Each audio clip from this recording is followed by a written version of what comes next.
Morning students. ഇന്ന് നമ്മൾ പഠിക്കാൻ പോകുന്നത് മെക്കാനിക്കൽ പ്രോപ്പർട്ടീസ് ഓഫ് ഫ്ലൂയിഡ്സ് എന്ന പുതിയൊരു ചാപ്റ്റർ ആണ്. കഴിഞ്ഞ ചാപ്റ്ററിൽ നമ്മൾ മെക്കാനിക്കൽ പ്രോപ്പർട്ടീസ് ഓഫ് സോളിഡ്സ് എന്തൊക്കെയാണെന്ന് കണ്ടു കഴിഞ്ഞു.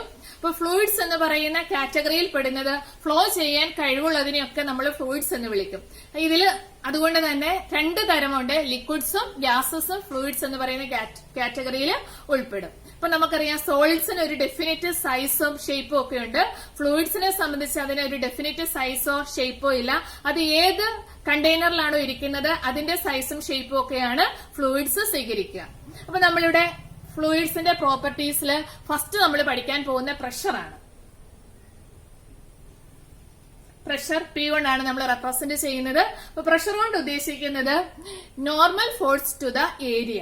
നമ്മളൊരു സബ്സ്റ്റൻസിനെ ഒരു ഫ്ലൂയിഡിലേക്ക് ഇട്ട് കഴിയുമ്പോൾ ആ സബ്സ്റ്റൻസിന്റെ സർഫസിന് പെർപെൻഡിക്കുലർ ആയിട്ട് ഫോഴ്സ് വരും. അങ്ങനെ വരുന്ന പെർപെൻഡിക്കുലർ ആയിട്ട് വരുന്ന ആ ഫോഴ്സ് പെർ യൂണിറ്റ് ഏരിയയ്ക്ക് നമ്മൾ പറയുന്ന പേരാണ് പ്രഷർ, അല്ലെങ്കിൽ നോർമൽ ഫോഴ്സ് പെർ യൂണിറ്റ് ഏരിയയ്ക്കാണ് നമ്മൾ പ്രഷർ എന്ന് പറയുന്നത്. അതിന്റെ സെയിം സർഫസിന്റെ സെയിം ഡയറക്ഷനിൽ പാരൽ ഡയറക്ഷനിൽ ഫോഴ്സ് ഉണ്ടാകും. അതെപ്പോഴും ഫ്ലൂയിഡിന്റെ ഫ്ലോയിനെയാണ് സപ്പോർട്ട് ചെയ്യുന്നത്. പെർപെൻഡിക്കുലർ ഡയറക്ഷനിൽ സർഫസിന്റെ പെർപെൻഡിക്കുലർ ഡയറക്ഷനിൽ ഉണ്ടാകുന്ന ഫോഴ്സ് പെർ യൂണിറ്റ് ഏരിയയ്ക്കാണ് നമ്മൾ പ്രഷർ പറയുന്നത്, പ്രഷർ എന്ന് പറയുന്നത്. ഇപ്പൊ normal force per area that is F/A. ഇതാണ് നമ്മൾ പ്രഷർ കൊണ്ട് ഉദ്ദേശിക്കുക.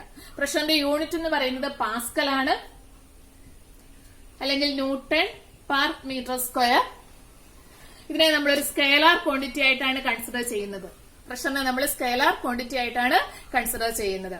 ഇനി ഒരു സർഫസിലെ എല്ലാ ഭാഗത്തും അപ്ലൈ ചെയ്യുന്ന ഫോഴ്സ് എന്ന് പറയുന്നത് എപ്പോഴും സെയിം ആയിരിക്കില്ല, യൂണിഫോമിലി ഡിസ്ട്രിബ്യൂട്ടഡ് ആയിരിക്കില്ല. അപ്പൊ ഒരു പർട്ടിക്കുലർ പോയിന്റിലെ പ്രഷർ ആണെങ്കിൽ നമ്മൾ എഴുതും P = limit delta A tends to 0 delta F/ഡെൽറ്റ എ. ഒരു പർട്ടിക്കുലർ പോയിന്റിലെ പ്രഷർ എന്ന് പറയുന്നത് limit delta A tends to 0 delta F/ഡെൽറ്റ എ. ഏരിയ കുറച്ച് പർട്ടിക്കുലർ പോയിന്റിലേക്ക് കൊണ്ടുവരുന്നു.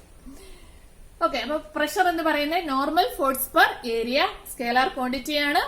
യൂണിറ്റ് എന്ന് പറയുന്നത് പാസ്കൽ ആണ്, ന്യൂട്ടൺ പെർ മീറ്റർ സ്ക്വയർ അല്ലെങ്കിൽ. ഓക്കെ, ഇനി നമ്മൾ സാധാരണഗതിയിൽ പ്രഷറിന്റെ യൂണിറ്റ് ആയിട്ട് നമ്മൾ യൂസ് ചെയ്യുന്നത് അറ്റ്മോസ്ഫിയറിക് പ്രഷർ ആണ്. The pressure exerted by an atmosphere at the sea level, അതിനാണ് നമ്മൾ അറ്റ്മോസ്ഫിയറിക് പ്രഷർ എന്ന് പറയുന്നത്. അതിനെ നമ്മൾ റെപ്രസെന്റ് ചെയ്യുന്നത് ATM കൊണ്ടാണ് റെപ്രസെന്റ് ചെയ്യുന്നത്. 1 ATM is equal to 1.013 into 10⁵ Pascal ആണ്. ഇപ്പൊ കോമൺ ആയിട്ട് നമ്മൾ യൂസ് ചെയ്യുന്ന പ്രഷറിന്റെ യൂണിറ്റ് ആണ് atmospheric pressure, small letter ATM. അതുപോലെ മറ്റ് രണ്ട് യൂണിറ്റ് കൂടിയുണ്ട്, Tor, bar. 1 Tor is equal to 133 Pascal ആണ്. 1 bar is equal to 10⁵ Pascal ആണ്. ഇപ്പൊ പ്രഷറിന്റെ SI യൂണിറ്റ് പാസ്കൽ ആണ്. കോമൺ യൂണിറ്റ് എന്ന് പറയുന്ന അറ്റ്മോസ്ഫിയറിക് പ്രഷർ ആണ്. മറ്റു രണ്ട് യൂണിറ്റ് ആണ് ടോറും ബാറും. ഓക്കെ, ഇനി അടുത്ത പ്രോപ്പർട്ടി നമ്മൾ കാണാൻ പോകുന്നത് ഫ്ലൂയിഡ്സിന്റെ പ്രോപ്പർട്ടിയാണ് ഡെൻസിറ്റി. ഡെൻസിറ്റി നമുക്കറിയാം, മാസ് പെർ വോളിയത്തിനാണ് നമ്മൾ ഡെൻസിറ്റി എന്ന് പറയുന്നത്. ഡെൻസിറ്റി നമ്മൾ റെപ്രസെന്റ് ചെയ്യുന്ന ലെറ്റർ O ആണ്, that is mass by volume. ഇതും ഒരു സ്കെയിലാർ ക്വാണ്ടിറ്റി ആണ്. ഇതിന്റെ ഡയമെൻഷൻ എന്ന് പറയുന്നത് ml⁻³ വരും ഡയമെൻഷൻ എന്ന് പറയുന്നത്. അതുപോലെ ഇതിന്റെ യൂണിറ്റ് kg/m³ വരും.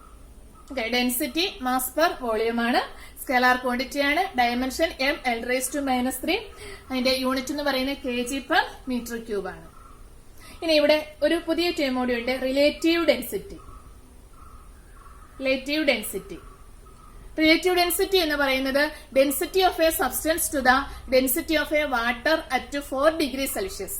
അതിനാണ് നമ്മൾ റിലേറ്റീവ് ഡെൻസിറ്റി എന്ന് പറയുന്നത്. Relative density of a substance is the density of a substance to the density of a water at 4 degree Celsius. Okay, അപ്പൊ ഈ റിലേറ്റീവ് ഡെൻസിറ്റി എന്ന് പറയുന്നതിന് യൂണിറ്റ് ഇല്ല, അതൊരു റേഷ്യോ ആണ് വരുന്നത്. യൂണിറ്റും ഇല്ല, അത് ഡയമെൻഷനും ഇല്ലാത്ത ഒരു ക്വാണ്ടിറ്റിയാണ് റിലേറ്റീവ് ഡെൻസിറ്റി. ഓക്കെ, നമ്മൾ പഠിക്കാൻ പോകുന്ന പാസ്കൽസ് ലോ ആണ്. പാസ്കൽസ് ലോ പറയുന്ന ഇതാണ്, The pressure is same in all directions in a fluid at rest. രണ്ടാമത്തെ സ്റ്റേറ്റ്മെന്റ് എന്ന് പറയുന്നത് the pressure is same at all points in A horizontal level in A fluid at rest. അതായത് ഒരു fluid റെസ്റ്റിലായിരിക്കുമ്പോൾ എല്ലാ ഡയറക്ഷനിലുമുള്ള അതിന്റെ pressure എന്ന് പറയുന്നത് same ആയിരിക്കും. അതുപോലെ സെയിം ഹൊറിസോണ്ടൽ ലെവലിൽ വരുന്ന എല്ലാ പോയിന്റ്സിലെയും പ്രഷർ സെയിം ആയിരിക്കും. The pressure is same in all directions in A fluid at rest. The pressure is same at all points in A same horizontal level in A fluid at rest. അതിന്റെ proof എങ്ങനെയാണെന്ന് നമുക്ക് നോക്കാം. അതിനുവേണ്ടി നമ്മളൊരു fluid consider ചെയ്യുന്നു. റെസ്റ്റിലിരിക്കുന്ന ഒരു കണ്ടെയ്നറിലെ fluid നമ്മൾ consider ചെയ്യുന്നു. റെസ്റ്റിലാണ് ഇവിടുത്തെ ഫ്ലൂയിഡ് ഇരിക്കുക. ഇതിനകത്ത് നമ്മൾ റൈറ്റ് ആംഗിൾ ട്രയാംഗിൾ കൺസിഡർ ചെയ്യുന്നു. പ്രിസമാറ്റിക് റൈറ്റ് ആംഗിൾ ട്രയാംഗിൾ ആയിട്ടുള്ള ഒരു പ്രിസം കൺസിഡർ ചെയ്യുന്നു. സെയിം ഫ്ലൂയിഡ് കൊണ്ടുള്ള ഒരു പ്രിസം നമ്മളൊരു അസ്യൂം ചെയ്യുകയാണ് ചെയ്യുന്നത്. ഇതിനകത്ത് നിറച്ച് ഫ്ലൂയിഡ് ആണുള്ളത്. ആ ഫ്ലൂയിഡിലെ ഒരു ചെറിയൊരു പോർഷൻ നമ്മളൊരു റൈറ്റ് ആംഗിൾഡ് ട്രയാംഗിൾ ആയിട്ടുള്ള ഒരു പ്രിസത്തിന്റെ രൂപത്തിൽ കൺസിഡർ ചെയ്യുന്നു.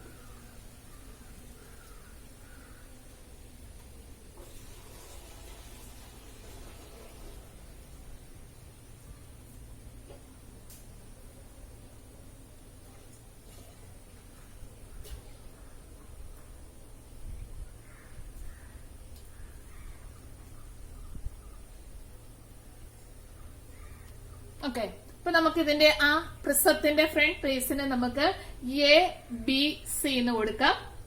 അതുപോലെ അതിന്റെ ബാക്ക് ഫേസിന് നമ്മൾ DEF എന്ന് കൊടുത്തു. ഓക്കെ, അപ്പൊ ഈ ഇവിടുത്തെ ഈ ആംഗിള് ഞാൻ തീറ്റ കൊണ്ട് മാർക്ക് ചെയ്തു. 3 ഡയമെൻഷനിൽ ഉള്ള ഒരു പ്രിസം, റൈറ്റ് ആംഗിൾഡ് പ്രിസമാണ് നിങ്ങൾ മനസ്സിൽ കൊണ്ടുവരേണ്ടത്. ഈ ആംഗിള് നമ്മൾ തീറ്റ എന്ന് കൊടുത്തു. അപ്പൊ ഇതിരിക്കുന്ന ഫ്ലൂയിഡിലാണ്. അപ്പൊ ഈ പ്രിസത്തില് എയ്ക്ക് ഓപ്പോസിറ്റ്, എയുടെ ഓപ്പോസിറ്റ് കിടക്കുന്ന ഈ ഫേസിൽ ഇവിടെ ഉണ്ടാകുന്ന ഫോഴ്സിനെ, ഇവിടെ ഒരു ഫോഴ്സിനെ നമ്മൾ FA കൊണ്ട് റെപ്രസെന്റ് ചെയ്തു. അതുപോലെ ഇവിടുത്തെ ഈ ഏരിയനെ AA കൊണ്ട് റെപ്രസെന്റ് ചെയ്തു. ഇനി ബിയുടെ ഓപ്പോസിറ്റ് കിടക്കുന്ന ഇവിടുത്തെ ഫോഴ്സിനെ FB കൊണ്ട് റെപ്രസെന്റ് ചെയ്തു. ഈ ഏരിയനെ AB കൊണ്ട് റെപ്രസെന്റ് ചെയ്തു. സിയുടെ ഓപ്പോസിറ്റ് കിടക്കുന്ന ഇവിടുത്തെ ഫോഴ്സിനെ നമ്മൾ FC കൊണ്ട് റെപ്രസെന്റ് ചെയ്തു. ഇവിടുത്തെ ഏരിയനെ AC കൊണ്ട് റെപ്രസെന്റ് ചെയ്തു. ഓക്കെ, അപ്പൊ ഇവിടൊക്കെ നമുക്ക് 3 സൈഡില് എന്തുണ്ട്, 3 ഫേസില് ഫോഴ്സ് ഉണ്ട്, ഏരിയ ഉണ്ട്. അപ്പൊ ഇവിടെ ആദ്യത്തെ ആംഗിൾ തീറ്റയാണ്. അപ്പൊ നമുക്ക് ഫോഴ്സിന്റെ ടേമില് ഇവിടെ നമ്മൾ സൈൻ തീറ്റ എടുക്കുന്നു. Sine theta is equal to ഫോഴ്സിന്റെ ടേമിൽ എടുത്താൽ ഓപ്പോസിറ്റ് സൈഡ് വരുന്നത് FC/FB എന്ന് കിട്ടും. Okay, therefore FC is equal to FB sin theta എന്ന് കിട്ടി. ഇനി അവിടെ തന്നെ നമ്മള് ജോമെട്രിക്കൽ ഏരിയയുടെ ടേമിൽ സൈൻ തീറ്റ എടുക്കുന്നു. Sine theta is equal to AC/AB എന്ന് കിട്ടി. therefore AC is equal to AB sin theta എന്ന് കിട്ടി. ഓക്കെ, അതുപോലെ തന്നെ നമ്മൾ കോസ് തീറ്റ എടുക്കുന്നു. Cos theta is equal to ഫോഴ്സിന്റെ ടേമിൽ എടുക്കുന്നു. FA/FB എന്ന് കിട്ടും. therefore FA is equal to FB cos theta എന്ന് കിട്ടി. ഇനി നമ്മൾ ജോമെട്രി എടുക്കുന്നു. അതായത് ഏരിയയുടെ ടേമിൽ കോസ് തീറ്റ എടുക്കുന്നു. Cos theta is equal to AA/AB എന്ന് കിട്ടും. therefore AA is equal to AB cos theta എന്ന് വരും. B സഫിക്സ് ആണ്, AB cos theta എന്ന് കിട്ടും.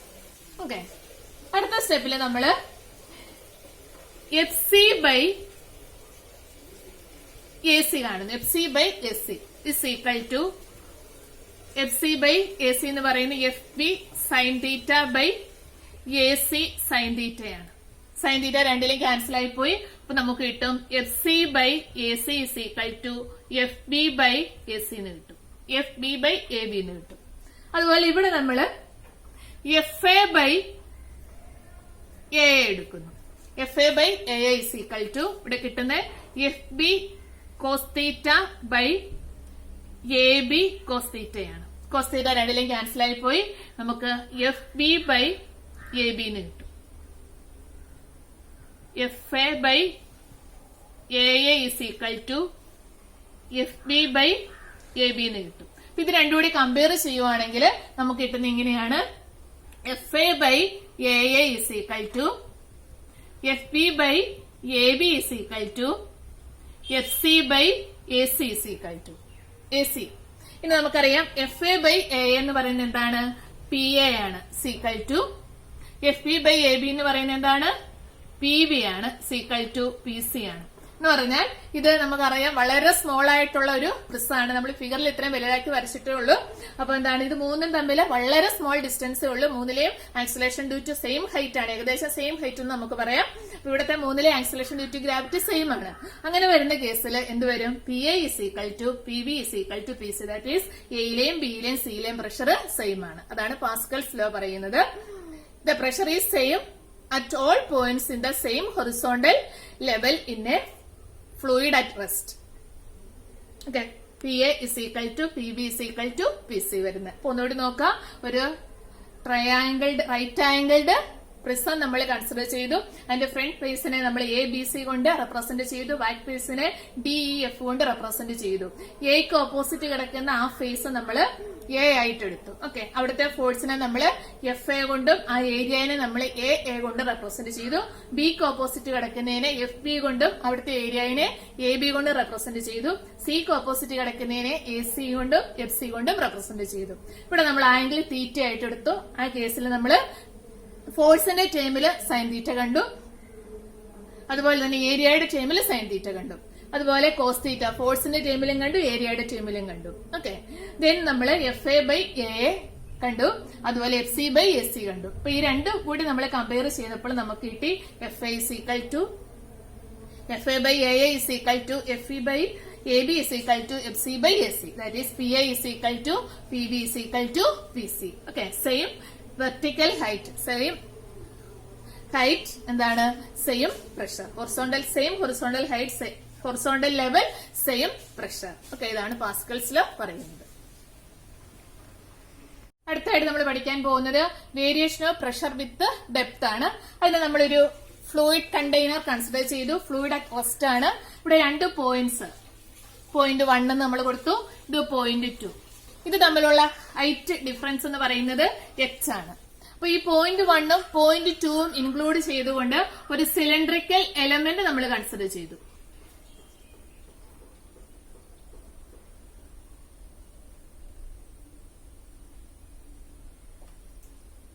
സിലിണ്ടറിക്കൽ എലമെന്റ് കൺസിഡർ ചെയ്തു. ഓക്കെ. അപ്പൊ ഇവിടുത്തെ പ്രഷറിനെ നമ്മൾ P1 കൊണ്ട് റെപ്രസെന്റ് ചെയ്തു, ഇവിടുത്തെ പ്രഷറിനെ നമ്മൾ P2 കൊണ്ട് റെപ്രസെന്റ് ചെയ്തു. ഇത് തമ്മിലുള്ള ഹൈറ്റ് ഡിഫറൻസ് എന്ന് പറയുന്നത് h ആണ്. ഇനി ഇതിന്റെ ബേസ് ഏരിയ A ആയിട്ട് എടുത്തു. നമ്മൾ കൺസിഡർ ചെയ്ത സിലിണ്ടറിക്കൽ എലമെന്റിന്റെ ബേസ് ഏരിയ നമ്മൾ A ആയിട്ട് എടുത്തു. ഇനി ഇവിടെ ഹൊറിസോണ്ടൽ ഫോഴ്സസ്, ഇത് ഫ്ലൂയിഡ് റെസ്റ്റ് ആണ്, അതുകൊണ്ട് റിസൾട്ടന്റ് ഹൊറിസോണ്ടൽ ഫോഴ്സ് എന്ന് പറയുന്നത് 0 ആയിരിക്കും. ഇനി vertical forces, resultant vertical force എന്ന് പറയുന്നത് ഇവിടുത്തെ ഫോഴ്സും ഇവിടുത്തെ ഫോഴ്സും തമ്മിലുള്ള ഡിഫറൻസ്. ഓക്കെ. അപ്പൊ ആ റിസൾട്ടന്റ് വെർട്ടിക്കൽ ഫോഴ്സ് എന്ന് പറയുന്നത് ഈ വെയിറ്റ് ഓഫ് ദ സിലിണ്ടറിക്കൽ കോളത്തിന് ഈക്വൽ ആയിട്ട് വരും. അപ്പൊ നമുക്ക് ടോപ്പിലെ ഫോഴ്സ് എന്താണെന്ന് നോക്കാം. നമുക്കറിയാം force is equal to pressure is equal to force per area ആണ്. അപ്പൊ ഇവിടുത്തെ ഫോഴ്സ് എന്ന് പറയുന്നത് ടോപ്പിലെ ഫോഴ്സ് എന്ന് പറയുന്നത് അവിടുത്തെ പ്രഷർ എന്ന് പറയുന്നത് P1 ആണ്. ഏരിയ രണ്ട് സ്ഥലത്തും സെയിം ആണ്. അപ്പൊ ടോപ്പിലെ ഫോഴ്സ് എന്ന് പറയുന്നത് നമുക്ക് top force is equal to നമുക്ക് P1 into A എന്ന് കൊടുക്കാം. അത് വെർട്ടിക്കലി ഡൗൺവേർഡ്സിലാണ് ആക്ട് ചെയ്യുക. ദെൻ ബോട്ടത്തിലെ ഫോഴ്സ്, അതായത് പോയിന്റ് 2ലെ ഫോഴ്സ് എന്ന് പറയുന്നത് ഇവിടുത്തെ പ്രഷർ P2 ആണ്. P2 into A വരും. ഇങ്ങനെ നമുക്ക് കിട്ടുന്ന pressure is equal to force per area. Therefore force is equal to P into area. ഈ കേസിൽ വരുമ്പോൾ P1 ഏരിയ, ഈ കേസിൽ വരുമ്പോൾ P2 into A വരും. ഓക്കെ. അപ്പൊ നമ്മൾ പറഞ്ഞ എന്താണ്, ഇതിന്റെ റിസൾട്ടന്റ് ഫോഴ്സ് എന്ന് പറയുന്നത് ഇത് വെർട്ടിക്കലി ഡൗൺവേർഡ്സ് ആണ്, ഇത് വെർട്ടിക്കലി ഔട്ട്വേർഡ്സ് ആണ്. റിസൾട്ടന്റ് ഫോഴ്സ് എന്ന് പറയുന്നത് ഈ സിലിണ്ടറിക്കൽ എലമെന്റിന്റെ വെയിറ്റിന് ഈക്വൽ ആണ്. അങ്ങനെയാണ് നമുക്ക് എഴുതാം റിസൾട്ടന്റ് ഫോഴ്സ് അല്ലെ. F is equal to ഇത് വരും P2A minus P1A എന്ന് കൊടുക്കാം. That is P2A minus P1A is equal to F is equal to എന്താണ്, വെയിറ്റിന് is equal ആണ്. അപ്പൊ നമുക്ക് mg എന്ന് കൊടുക്കാം. mg. ഇനി ഈ ലിക്വിഡിന്റെ ഡെൻസിറ്റി എന്ന് പറയുന്ന റോ ആണ്. നമുക്കറിയാം mass is equal to density into volume എന്ന് എഴുതാം. That is M is equal to rho into V എന്ന് എഴുതാം. കാരണം എന്താ, rho is equal to mass by വോളിയാണ്. Therefore mass is equal to rho into V ആണ്. ഇനി നമുക്കിവിടെ റോ ഫ്ലൂയിഡിന്റെ ഡെൻസിറ്റി ആണ്. ഇനി ഇവിടുത്തെ വോളിയം, ഇവിടുത്തെ ഏരിയ നമുക്ക് തന്നിട്ടുണ്ട്, എ ആണ്, ഹൈറ്റ് h ആണ്. അങ്ങനെയാണെങ്കിൽ വി ഇസ് ഈക്വൽ ടു എന്ത് കൊടുക്കാം, എ ഇൻറ്റു എച്ച് എന്ന് കൊടുക്കാം. അങ്ങനെയാണ് നമുക്ക് ഇക്വേഷൻ മാറ്റി എഴുതാം. P2 minus P1 into A common ആണ്, ഇസ് ഈക്വൽ ടു എമ്മിന് പകരം നമുക്ക് റോ വി ജി എന്ന് കൊടുക്കാം. അടുത്ത സ്റ്റെപ്പില് വിക്ക് പകരം റോ എ എച്ച് ജി എന്ന് കൊടുക്കാം. P2 minus P1 into A is equal to, ഇനി രണ്ട് സൈഡിലും എ ഉണ്ട്. Therefore P2 minus P1 is equal to A cancel ആയി പോകും, റോ എച്ച് ജി എന്ന് എഴുതാം. P2 minus P1 is equal to rho H G. Okay, എന്ന് പറഞ്ഞാൽ P2വിലെ പ്രഷർ എന്ന് പറയുന്നത് എന്താണ്, P1ലെ പ്രഷർ മാറ്റി എഴുതുവാണെങ്കിൽ P2 is equal to P1 plus rho H G ആണ്. P1 plus rho H G നമുക്ക് കിട്ടും. ഇനി നമ്മൾ ഈ പോയിന്റ് 1നെ, ഇപ്പൊ ഇത് സർഫസിന് അടുത്താണ് ഇരിക്കുന്നത്, പക്ഷെ ഈ P1നെ നമ്മൾ ഷിഫ്റ്റ് ചെയ്യുന്നു, സർഫസിലേക്ക് ഷിഫ്റ്റ് ആക്കുന്നു. അങ്ങനെ നമ്മൾ കൺസിഡർ ചെയ്യുന്നു. അപ്പൊ P1 എന്നുള്ളത് അപ്പൊ നമുക്ക് സർഫസിലേക്ക് വന്നു. അപ്പൊ P1ന്റെ പ്രഷർ എന്ന് പറയുന്നത് നമ്മൾ അറ്റ്മോസ്ഫിയറിക് പ്രഷർ PA കൊണ്ട് റെപ്രസെന്റ് ചെയ്യുന്നു. അങ്ങനെയാണെങ്കിൽ P2വിലെ പ്രഷറിനെ നമ്മൾ P കൊണ്ട് റെപ്രസെന്റ് ചെയ്യുന്നു. അപ്പൊ നമ്മുടെ ഇക്വേഷൻ എങ്ങനെ മാറും, P2വിന് പകരം P കൊടുക്കുന്നു, P minus PA is equal to rho H G. Okay, ഈ ഡിഫറൻസിന് നമ്മൾ പറയുന്നതാണ് ഗേജ് പ്രഷർ എന്ന് പറയും. ഗേജ് പ്രഷർ, അതായത് ഡെപ്ത് കൂടുന്നതനുസരിച്ച്, എച്ചിന്റെ വാല്യൂ കൂടുന്നതനുസരിച്ച് എന്ത് ചെയ്യും, പ്രഷറിന്റെ വാല്യൂ കൂടിക്കൊണ്ടിരിക്കും. Then P is equal to എഴുതുവാണെങ്കിൽ PA plus rho H G. Okay, റോയുടെ വാല്യൂ കോൺസ്റ്റന്റ് ആണ്, ജിയുടെ വാല്യൂ കോൺസ്റ്റന്റ് ആണ്. പിന്നെ വ്യത്യാസം വരുന്നത് എന്താണ്, എച്ചിന്റെ വാല്യൂവിനാണ്. അതായത് ഒരു പർട്ടിക്കുലർ ഡെപ്തിലുള്ള പ്രഷറും അറ്റ്മോസ്ഫിയറിക് പ്രഷറും തമ്മിലുള്ള ആ ഡിഫറൻസ് നമ്മൾ പറയുന്ന പേരാണ് ഗേജ് പ്രഷർ എന്ന് പറയും. Gauge pressure is equal to P minus PA is equal to rho H G. Rho എന്ന് പറയുന്നത് ഡെൻസിറ്റി ഓഫ് ഫ്ലൂയിഡ് ആണ്, എച്ച് എന്ന് പറയുന്നത് തമ്മിലുള്ള ഡെപ്ത്. അറ്റ്മോസ്ഫിയറിൽ നിന്ന് എത്രയാണോ ഡെപ്ത്, ആ ഡെപ്തിനാണ് നമ്മൾ എച്ച് എന്ന് പറയുന്നത്. ജി എന്ന് പറയുന്നത് ഐസൊലേഷൻ ഡ്യൂ ടു ഗ്രാവിറ്റി ആണ്. ഇതനുസരിച്ച് ഡെപ്ത് കൂടുന്നതനുസരിച്ച് പ്രഷർ കൂടിക്കൊണ്ടിരിക്കും. ഡെപ്ത് കൂടുന്നതനുസരിച്ച് പ്രഷർ കൂടിക്കൊണ്ടിരിക്കും. ഓക്കെ, അടുത്ത നമ്മൾ ഇതിനോടനുബന്ധമായിട്ട് നമ്മൾ പഠിക്കുന്ന ഒരു കാര്യമാണ് ഹൈഡ്രോസ്റ്റാറ്റിക് പാരഡോക്സ്.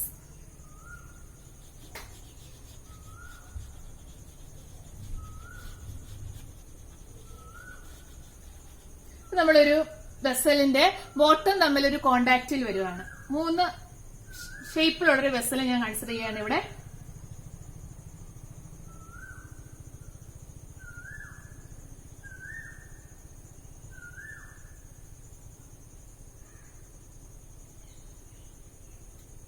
ഓക്കെ, 3 ഷേപ്പാണ് ഇതിനകത്തുള്ള വെസലിന്. പക്ഷെ ഇതിന്റെ ബോട്ടം തമ്മിലൊരു കോണ്ടാക്ട് ഉണ്ട്, ഓപ്പൺ ആണ്. ഇങ്ങനെ വരുന്ന ഇതിനകത്ത് നമ്മൾ വാട്ടർ ഫില്ല് ചെയ്യുവാണെങ്കിൽ, വാട്ടർ അല്ലെങ്കിൽ ഇനി ലിക്വിഡ് ഫില്ല് ചെയ്യുവാണെങ്കിൽ ഇതിനകത്തെ ആ ലിക്വിഡ് ലെവൽ എന്ന് പറയുന്നത് സെയിം ആയിരിക്കും. ലിക്വിഡ് ലെവല് സെയിം ആയിരിക്കും. ഏത് ഷേപ്പാണ്, ഷേപ്പ് അനുസരിച്ച് വാട്ടറിന്റെ എമൗണ്ടിന്, അതിന്റെ വോളിയത്തിന് വ്യത്യാസം വരും. പക്ഷെ വാട്ടറിന്റെ ലിക്വിഡ് ലെവൽ എപ്പോഴും സെയിം ആയിരിക്കും. Same vertical height, same liquid level ആയിരിക്കും. അപ്പൊ ഈ ഒരു ഫിനോമിനന് പറയുന്ന പേരാണ് hydrostatic paradox. Hydrostatic paradox. Okay, ഇപ്പൊ നമ്മൾ 3ഓ 4ഓ തമ്മിൽ എന്താണ്, ഓപ്പൺ ആയിരിക്കണം. ബോട്ടം കോമൺ ആയിട്ട് ഓപ്പൺ ഉണ്ടാവും. അപ്പൊ ഇവിടെ നമ്മള് ഒരു വെസലിൽ കൂടി നമ്മൾ ലിക്വിഡ് ഫില്ല് ചെയ്ത് കഴിഞ്ഞാല് എല്ലാം ഒന്ന് നിറഞ്ഞിട്ട് എല്ലായിടത്തേക്ക് പോകുന്ന എല്ലാത്തിലെ ലെവൽ ഒരുപോലെ കീപ്പ് ചെയ്തുകൊണ്ടായിരിക്കും അത് പോവുക. അതിന് നമ്മൾ അതിന്റെ എമൗണ്ടിൽ വ്യത്യാസം ഉണ്ടാകും, പക്ഷെ ഹൈറ്റില് ലിക്വിഡ് ലെവൽ എപ്പോഴും സെയിം ആയിരിക്കും. ഈ ഫിനോമിനന് പറയുന്ന പേരാണ് ഹൈഡ്രോസ്റ്റാറ്റിക് പാരഡോക്സ്.